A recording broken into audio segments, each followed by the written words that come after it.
What's up, everybody? Welcome back to Team Fish Knuckles YouTube channel. Now, today, instead of a regionals recap, it's an ECC recap, which is still kind of like a regionals, but it's called an ECC. It's the European Challenge Cup, which counts as a regionals, but it gets a whole lot of points. It's basically like the European Nationals, kind of. That's like the best way I can put it. Like all the countries from over in Europe come together and they play in a gigantic tournament. And this time we have David, who got top 8 at there. I think, yeah, top 8.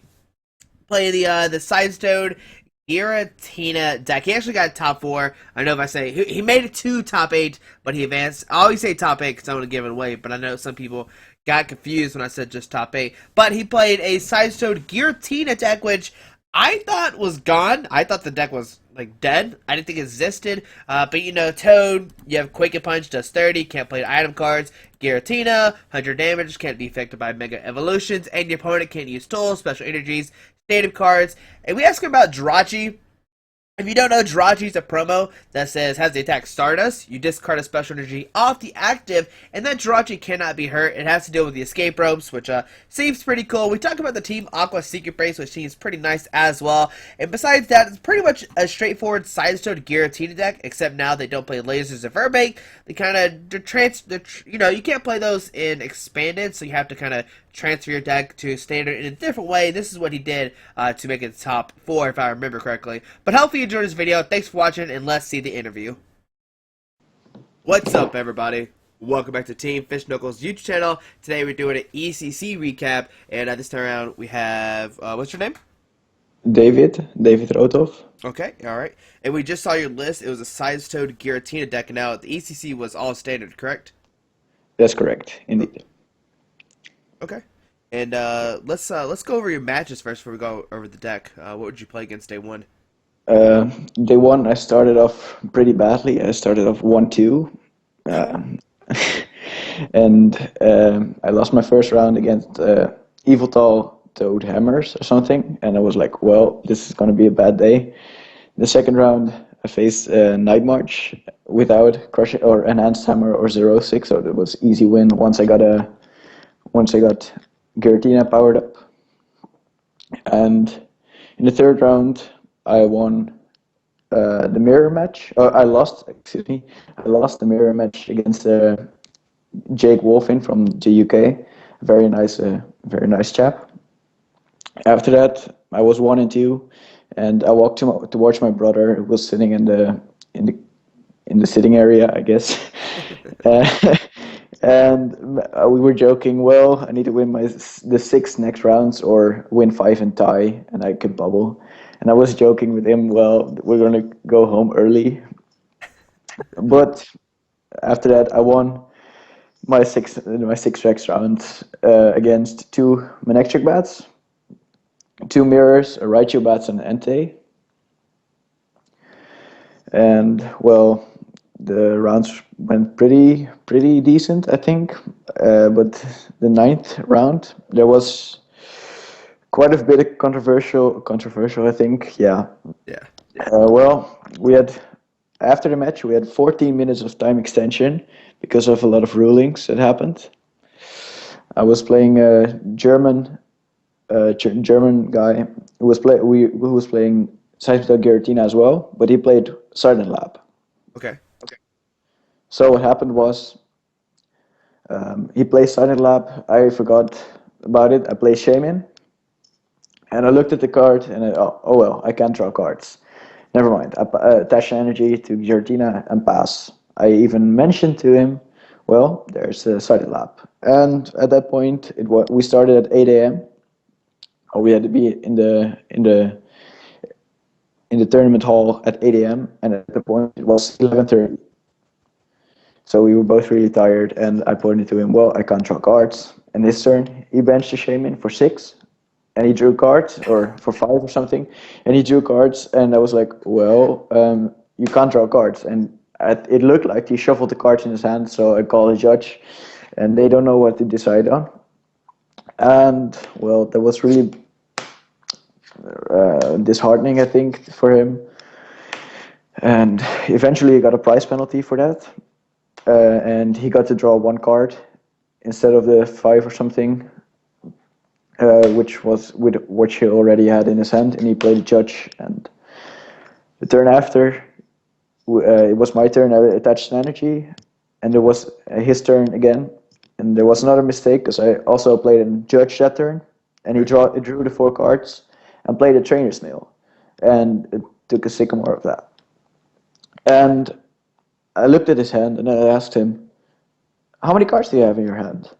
And I counted three. He counted three. He had a sycamore, and he already shuffled his deck for the trainer's nail. So I asked him, "Did you draw the card for your turn?" And he completely forgot to draw a card of this turn. So I was like, "Well, I don't know what to do. So I think you can just draw a card, but let's just ask a judge to be sure." And because of another time extension, and at that point, I got to draw another prize penalty because he shuffled his deck without Okay. mid-game shuffling or something. I don't know what it's called exactly. And so that was really disheartening, I think, for him. And the second game, he lost. So at that point, I was 7-2. They're very nice. Now, Yeah, did they do top 32 or top 8 there? top 32 because there Okay. were 370 something masters. And well, last year I played ECC as well in seniors. This is my first year as a masters. And I either play extremely gimmicky decks, like I play Bunnelby, Garbodor, Slurp of Jellicent at Worlds, Okay. and decent, or I play extremely consistent, straightforward meta decks. And well, it went good for me this year, but last year I did terrible. So it was really good for me to finally break through in the Masters. It's my first big Master tournament to top 32 Yeah. or top 8. Well, I top 8 at the regionals before, but in Masters, but never mind.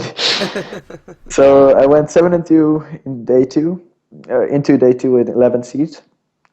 And well, going into day two, I got called to the judges, and there was an issue with my deck. A lot of my cards, because of the shuffling, got bent edges, corners, Yeah.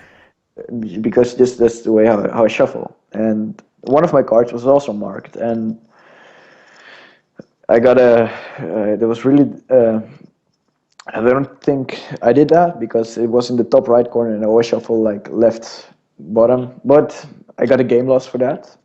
So it's best 2 out of 3 games, and I lost one. So going into round 10, I got a first game match loss, Yeah. and but I still won the second two. So at that point, I was 8-2. It was a mirror match as well against the guy who eventually bubbled at ninth place. So Ooh. that must have been rough for him. It was a really nice guy. And in the 11th round, I played a Manectric Bats list, but he played two Jirachi promos with Stardust. So I basically just sky returned for 6, 7 turns in a row unless he judged me. That's the only way I attacked. That ended in a tie, and my third round of the day was against Night March, which was easy because I don't think he played in Ensemble, or at least I didn't see it. Yeah. And my last 2 rounds I tied. Okay. All right. One with yeah, What are you gonna say? one with an ID and one just a regular tie. Okay. So going to top 8, are you nervous? Are you excited? I'm very excited because well, I have my world's invite secured at this point. At that point, I knew okay, well, I get 200 points for getting top 8 because this tournament gave out nationals points. Hmm. So well, at this point, I had 200 points, so that pushed me almost at 400 points. And I was well, we'll see what the matchups will do. And there was two matchups I really didn't want to face, or in one matchup I really didn't want to face in top, and that was a straight toe deck that would just absolutely wreck me. I don't know if you have seen the list, but the list played 3 Flare Grunts and 2 Zero 6, and it was just extremely crazy. because once I ran out of energy, if I would run out of energy, You just well, that lose. was a really great list, I think, for that metagame choice. But I faced a French chap playing Manectric Bats without Jirachi, so that game was also streamed. You'll probably find it somewhere. And was playing Manectric Crobat, and I won the first game. He won the second game. I made a very stupid misplay the second game, actually. He played a Parallel City, and I thought he had the side with Water, Fire, and Grass Pokemon do 20 less damage. Pointed to me. So I played down a Hoopa and grab a Seismitoad, Giratina, and a Shaman. So I benched the Seismitoad, Giratina, and wanted to put down Shaman. The judge just stopped me. Wait, you can't put that down. Oh well, crap. Pass. Yeah, that was pretty stupid of me, but I top deck a stadium, so now I was pretty lucky with my top deck, but I still lost that game. And well, game three I won. So at that point I was in top four, and I knew, well, this isn't going to be good for me because I knew he beat a lot of Toad Giratinas throughout the day one and day two because he played Enhanced Hammer as well as Xerosic.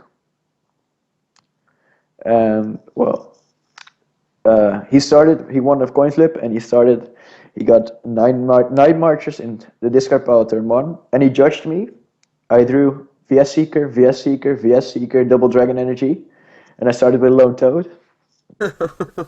And my top deck for the turn was a Giratina X, so I attached the energy, and he enhanced hammered it away and knocked out my Seismitoad, and that went really really quickly because I didn't draw anything. And the second game, I won really quickly. I Hex Maniac in first turn. He had a lone Pumpkaboo at front and couldn't do anything. And third game was really, I thought it was pretty close. I don't remember exactly because it's been almost a week, but eventually I lost. But still, top four at ECC is Yeah, great. So so congratulations. thank you very much. Yeah. So I guess my first question is, you kind of talked about how you like consistency decks. Is that why you picked the Side Stud Giratina deck? Kind of. Yeah, I remember playing at Cities and Benjamin Pham and uh, Mies Brenningmeier played this deck throughout a lot of cities, and I always kept losing to it. And I was playing Manectric Crobat at cities and Lucario Hammers, and even with Lucario Hammers, I would just lose to the deck. And I it just ran so consistently, and I once remember sitting with them after a city championship in the train, and Mies had a chart with all the matchups, what he thought would be the percentages be.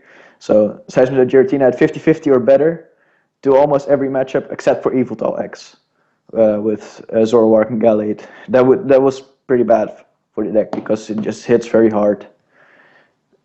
But I only faced one Eviltal, and that's why I chose the deck because it ran very consistent and it had very 50-50 or better matchups across the board. Okay. So in your list, you played the Team Aqua Secret Base. How Yeah. how good was that card over the weekend? Oh, it was really good against a lot of people that didn't know exactly what it did or just I forgot about it. Even in my top 8 match, my opponent promoted something and wanted to play a stadium. Couldn't play a stadium because of Chaos Wheel. He wanted to retreat his active, couldn't retreat it because of the. And he just sat there like, well, I guess I'll pass. And that happened a lot of games, especially throughout day one at the lower tables. Okay. Now, you did talk about Jirachi somewhat. If you play against Jirachi, is it just like an auto loss, or do you just automatically tie? How does that happen? Like, what usually Well, happens? uh, if they play one Jirachi, that's not a big problem because I play 2 escape ropes in my list. And a lot of times what would happen, I would Quaking Punch the first few turns of the game. If they could get the Jirachi, before I had a Giratina powered up, uh, well, I guess I'll just pass. If I wouldn't attach an energy or Sky Return. And once he started it and got my energy away, I would play an escape rope, promote And if I could, I would Lysander it away or just lock something active with my stadium. So it wasn't a big problem unless they play more than one, which I only played one opponent, and I basically only sky returned it Okay. in that matchup. All right. So another problem with this deck, or some people think it's a problem, is Vespa Queen. They like, oh, grass weakness is just horrible. But how do you think the matchup is? Well, during testing, I found that Vesper Queen is, if they play the Evil Tal variant with bats, it's pretty uh, 45 for me, 55 for them. It's pretty even if you can get a quick Giratina. If you cannot get a quick Giratina and you're forced to attack with Seismitoad, then it's pretty rough. But the Vileplume Vespiquen variants, that was pretty easy because they only play 4 DC. So you just wait a turn. They don't play something to get rid of your energies. Or Lysander, most of the lists I've seen don't play Lysander to get around it. So that's basically how you win that matchup. So I don't think it's that bad. Okay. All right. So after this weekend, would you make any changes to your list, or you think it's pretty solid? Uh, I bump a lot of points in the game if they started and they would get a few tools. I couldn't attach my head ringers, so I would maybe consider putting in a flare megaphone, but I don't know what I would take out. So I think I was pretty happy with my list. Okay, cool. So coming up in Breakpoint, do you see this deck gaining any new cards, or you think it's pretty much the same list?